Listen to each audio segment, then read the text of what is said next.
यह उन दिनों की बात है जब बुद्धा मरवन में अपना समय व्यतीत कर रहे थे। उस समय तक बुद्ध की प्रसिद्धि दूर दूर तक फैल चुकी थी। बहुत दूर दूर से लोग अपनी चिंताओं और परेशानियों का समाधान हेतु बुद्ध के पास आते थे। ऐसे ही एक दिन जब बुद्धा मरवन में अपने शिष्यों को प्रवचन दे रहे थे, तभी एक अधेड़ उम्र का व्यक्ति अपने नौजवान पुत्र को अपने साथ लिए बुद्ध की तरफ चला आ रहा था। जब वह प्रवचन स्थल के पास पहुंच गए तो बुद्ध ने एक नजर उन पर डाली और इशारे से बैठने के लिए कहा। जब प्रवचन समाप्त हो गया और सभी लोग वहां से चले गए तो बुद्ध ने उस व्यक्ति को अपने पास बुलाया और बैठने के लिए कहा।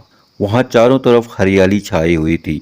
मौसम बहुत सुहाना था और तरह तरह के पक्षियों की आवाजें गूंज रही थी। ऐसा नज़ारा देखकर उस व्यक्ति को अंदर से असीम शांति महसूस हो रही थी। इसके बाद बुद्ध ने उस व्यक्ति से आने का कारण पूछा तो इस पर व्यक्ति ने कहा, तथागत, मैं 2 दिन की लंबी यात्रा करके अपने पुत्र को आपसे मिलवाने लाया हूँ। यह मेरा इकलौता पुत्र है और यह हर समय थका थका रहता है। ऐसा लगता है जैसे इसके अंदर कोई जान ही न हो। इसका स्वभाव भी काफी चिड़चिड़ा सा हो गया है। अगर हम इसे कुछ भी कहते हैं तो यह हमारी छोटी छोटी बातों पर गुस्सा हो जाता है।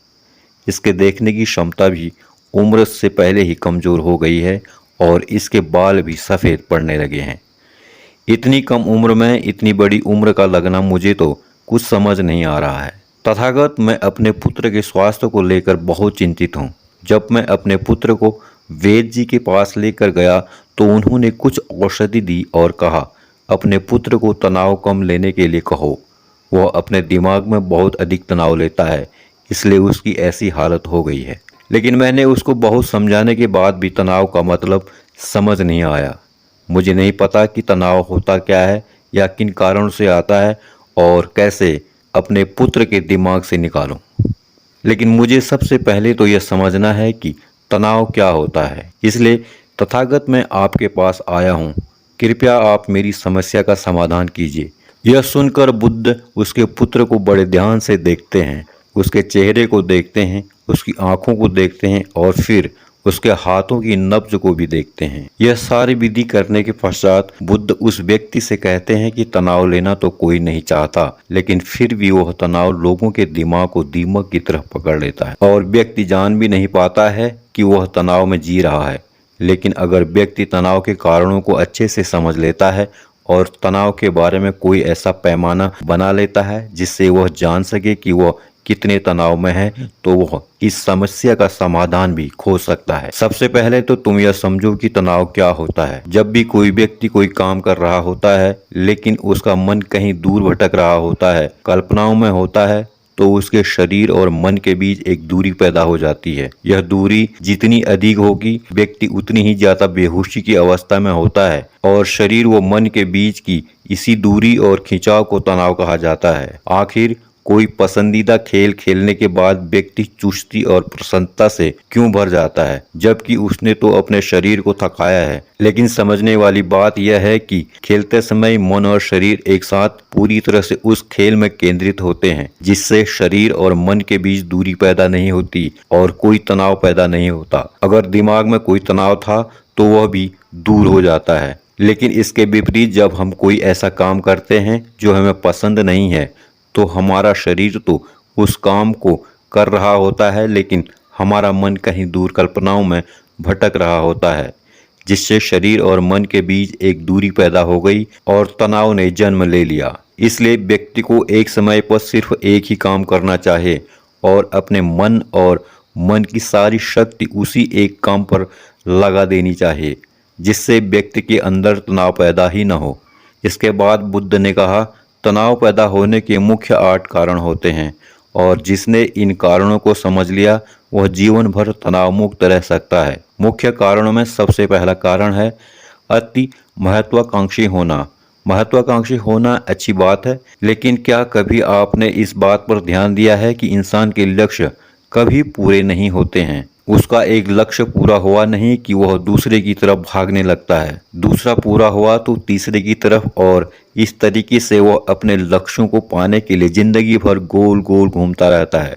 इसलिए जो व्यक्ति अति महत्वाकांक्षी होता है, जिसने बड़े बड़े लक्ष्य बनाए होते हैं, वह वर्तमान में कभी रह नहीं पाता है। उसका मन सदैव भविष्य की योजनाएं बनाने में ही व्यस्त रहता है। उसका शरीर तो वर्तमान में रहता है, लेकिन मन भविष्य में ही रहता है, जिससे मन और शरीर के बीच दूरी पैदा हो जाती है और वह तनाव भरी जिंदगी जीने लगता है। बुद्ध के मुंह से यह बात सुनकर उस लड़के ने कहा, इसका मतलब है कि हमें लक्ष्य नहीं बनाना चाहिए, क्योंकि लक्ष्य बनाना भी तो महत्वाकांक्षा ही है। इस पर बुद्ध ने कहा, जीवन में लक्ष्य बनाना कोई गलत बात नहीं है, लेकिन समस्या तब उत्पन्न होती है जब वह अपना पूरा ध्यान उस लक्ष्य से मिलने वाले परिणाम पर ही लगा देते हैं और उसके परिणाम की चिंता करते रहते हैं।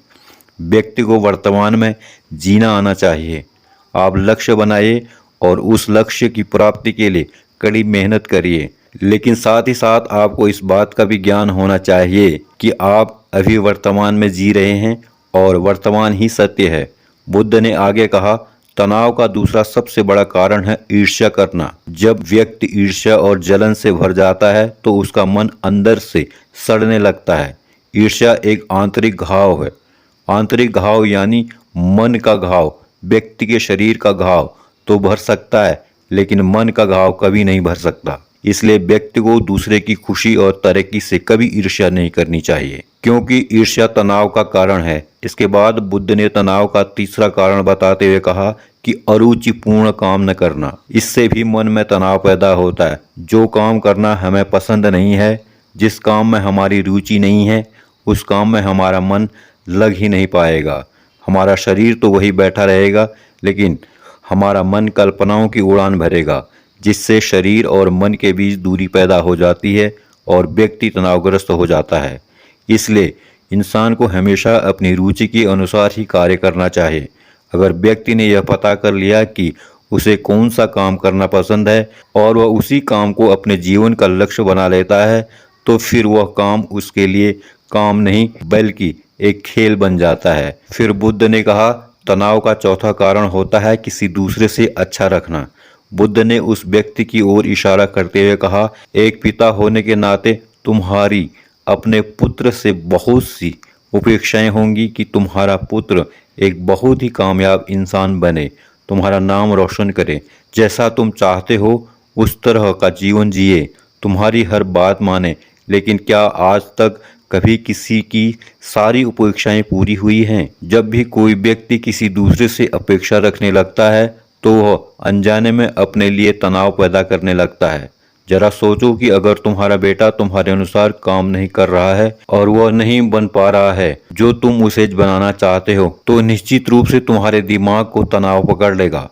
तुम तनाव से भरा जीवन जीना शुरू कर दोगे और इस तनाव के बस में आकर तुम ऐसा व्यवहार करोगे, ऐसी बातें करोगे कि तुम्हारा अपने पुत्र के साथ संबंध और भी खराब होता चला जाएगा। इसलिए व्यक्ति को जितना हो सके उतना कम अपेक्षाएं दूसरों से रखनी चाहिए और अगर पूरी तरह से तनाव मुक्त रहना है तो दूसरों से अपेक्षा रखना ही बंद कर दो। इसके बाद बुद्ध ने कहा कि शारीरिक कष्ट भी इंसान के तनाव का एक कारण होता है।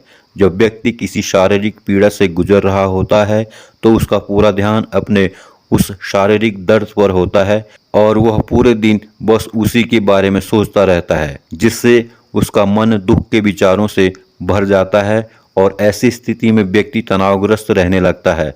उम्मीद है आपको यह जानकारी अच्छी लगी होगी। अगर अच्छी लगी हो लाइक, शेयर और सब्सक्राइब करना भी मत भूलना। धन्यवाद।